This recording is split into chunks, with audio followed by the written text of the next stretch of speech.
What's up everybody, this is Workshop 1776. I'm Jack. Today we're drinking Anchor Brewery California Lager, and we're building this.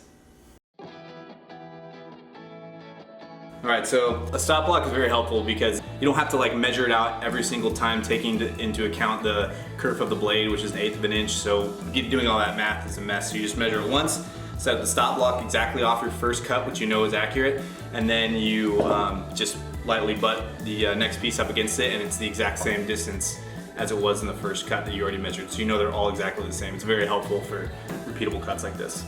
So you saw that when I laid it out, it's very tall. So these pieces of wood are the select pine from Home Depot. It's a more expensive wood that isn't as malleable as the common board that you would find. They're 1.5 inches wide. So if you were gonna make a 3-foot flag, 36 inches, that ratio between the 36 inches all the way to the top, the 1.5 inches is how high you want the stripe to be. But since this is only a 2-foot flag, I need to cut 1/2 inch off. So each stripe is 1 inch tall, vice 1.5 inches, and then that makes the proportions of the flag not so short and fat.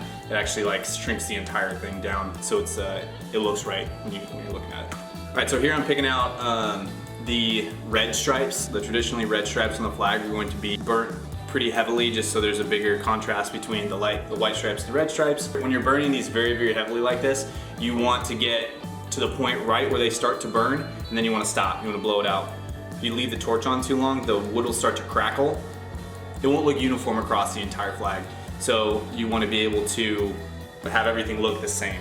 So you can accomplish this by spray painting them black. I've seen people do that before. I think the burnt look looks a lot better. You just don't want to hold it there too long. As soon as it starts to burn, you blow it out, and then you're done with that portion.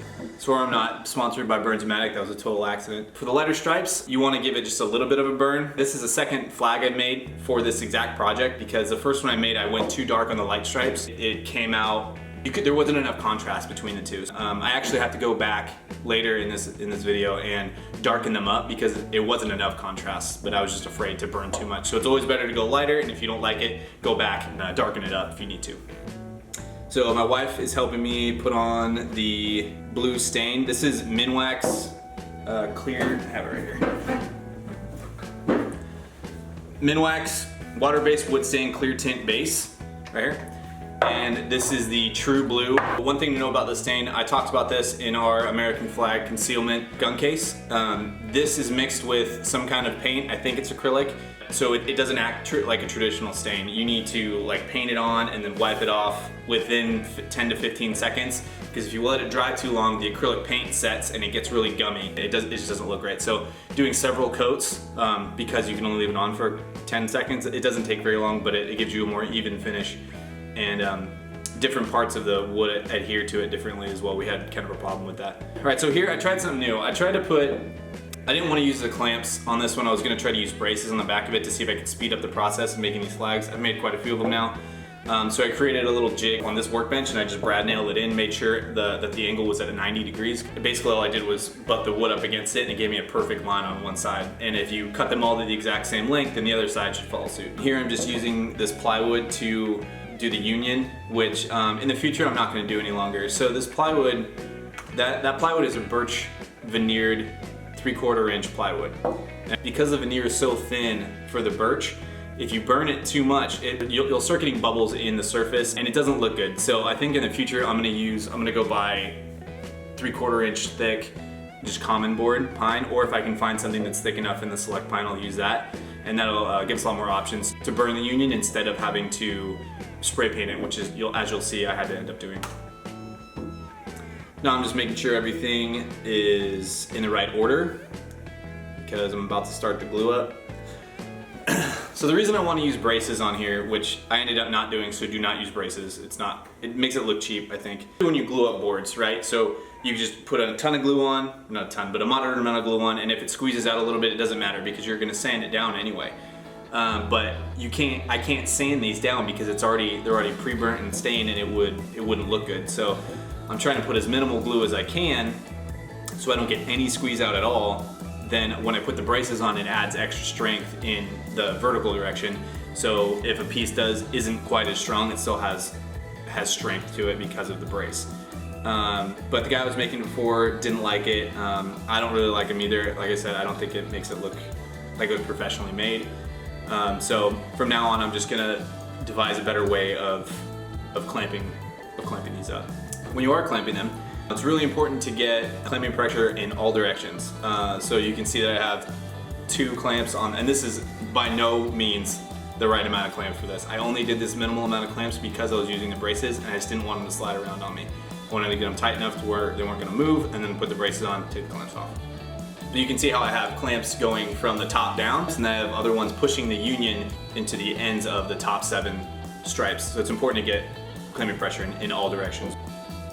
All right, so this is what I'm talking about. I had to spray paint the union because I already went through one trying to burn it, and it just didn't turn out good at all.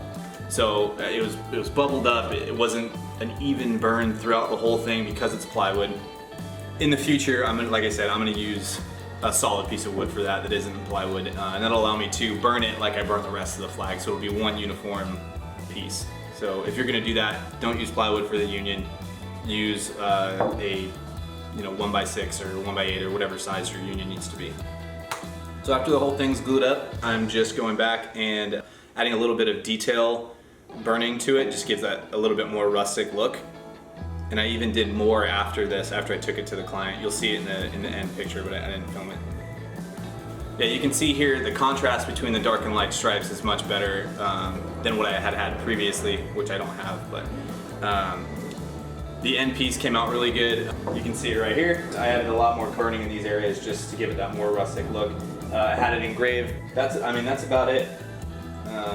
This is not a super difficult build. I can show you. I took the braces, so that's the finished product.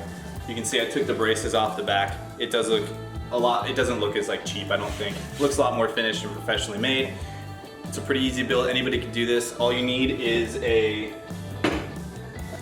miter saw, or you could do any of this with a circular saw, pretty much all of it, minus a table saw, circular saw probably. You need both of those things just to get it to the right dimensions. I'll post the actual dimensions of the flag and each individual, like the union, the individual stripes, the lengths for these, and the widths. I'll put all that down in the description. So if you want to make your own, you can. If you do, let me know about it. I want to see them, that'd be cool. And I think that about does it for our 3rd video.